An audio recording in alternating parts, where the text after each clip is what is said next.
Delta Airlines tells Channel 2 Action News this evening that it has informed customers about all the cancellations throughout the weekend. Airlines are trying at this point to get information to passengers in advance. Channel 2 consumer investigator Justin Gray has been helping us navigate what travelers need to know over the past 24 hours. Now he's live at Hartsfield-Jackson Atlanta International Airport. Yeah, Linda, a difference between weather or mechanical issues is these airlines are trying to get those people rebooked before they ever get here to the airport. You can see on the big board several cancellations and delays at this hour, but the analytics company Cirium says this is only the 72nd worst day for cancellations since January 2024. Not as bad as a severe weather event, but that's not much consolation if you're one of the people impacted.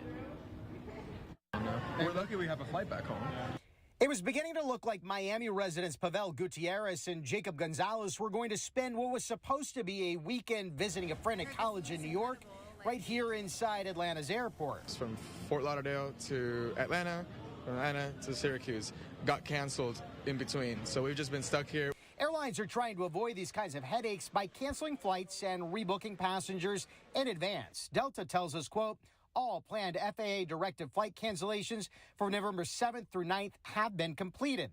Customers receive email, text, and notifications in the app when a flight is canceled, along with a rebooking to the next best option. And with many of the canceled flights being regional, some travelers are switching to rental cars. Avis and Hertz both telling us one-way rentals are up. Hertz saying in a statement that in the past 2 days, reservations for one-way rentals through this weekend have spiked over 20%. Our Channel 2 consumer advisor Clark Howard says you have to be your own advocate if the flight is canceled. And you need to come up with your own alternate plans. If you get to the airport and your flight is canceled, that's when you find out. You're the one who needs to hunt around and suggest possible different flights.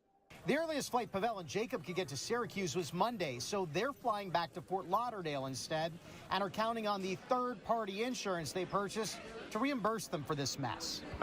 But I think the main thing, especially with the government shutdown and everything, is just to get paid for the insurance, because it's always worth it, because you never know what's going to happen. Even if it's Good advice there. And the airlines also say it's important to make sure you have their app downloaded and make sure they have all your updated contact information. Hertz also giving us some interesting suggestions here. They say if you're interested in taking the rental car option instead, you really should, instead of renting that car for pickup here at an airport, get it in a neighborhood center. Reporting live at Hartsfield-Jackson this evening, Justin Gray, Channel 2 Action News. That's a great suggestion, Justin. Thank you.